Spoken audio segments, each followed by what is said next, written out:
It's not the situation you want to be in, but it's one where more and more Canadians find themselves. Thousands of us fall victim to identity theft every year and often don't know about it until the damage is done.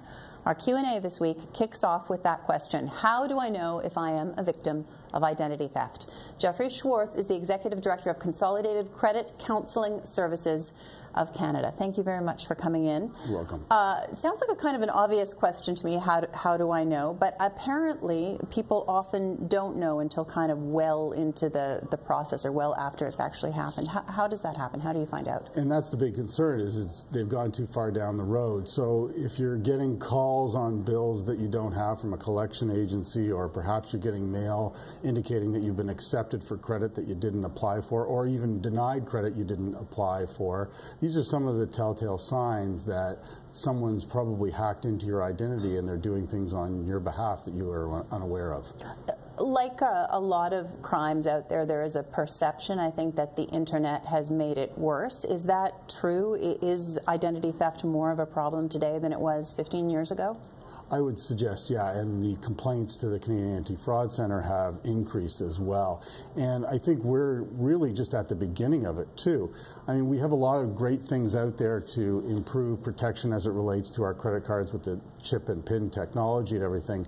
But what happens when someone gets hold of your information, that they can go and apply for a legal credit card. So all of a sudden they're doing this, and it's quite a valid credit card or something else that they're doing with your identity, and you don't have any control. It's completely out of your hands. So what are the most common ways that people are able to steal your identity? What should people look out for? Well, I look at this whole subject of really it's protection, mitigation, and correction. And let's talk about protection. Yeah. It's really strong passwords. I mean, we're seeing it all over the place. And I think the Starbucks thing that came out today, they're blaming it on the fact that people had weak passwords. I mean, you don't want to use your birth date. You don't want to use your wife's name or your husband's name, your children's name, your dog's name.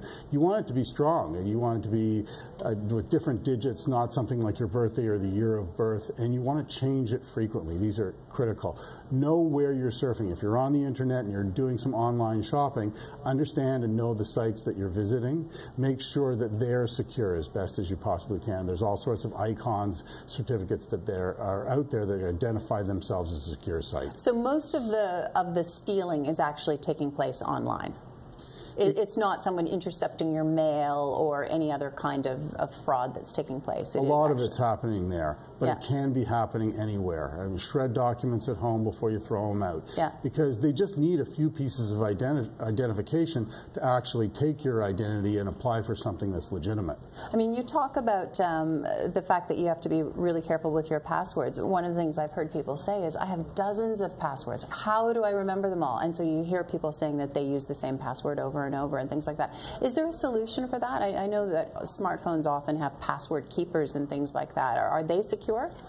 Well, I guess to some degree. I'm not an expert on that, but truthfully, I mean, I want to keep changing them. So let's not use the same ones over and over. Maybe put it into your diary to say, listen, I'm going to change this every month, every 2 months, and I'm going to go through a different one. And maybe you have a pattern of how you ask yourself questions, and that's your password for the next 60 or 90 days. All right. And now you talk about mitigating. So tell me a little bit about that. When you find out that you've been a victim, how do you very quickly mitigate the damage?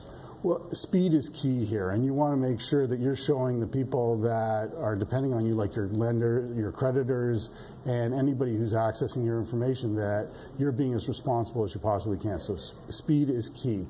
And one of the ways you want to do that is perhaps a credit monitoring service. How does that work? Well, you can apply for a monthly service, and they'll monitor your credit and give you reports, and they even do it in real time. If someone's applied for credit or reviewed your credit profile, they can send you a message, an alert that someone has done that, and then you can react rather rapidly.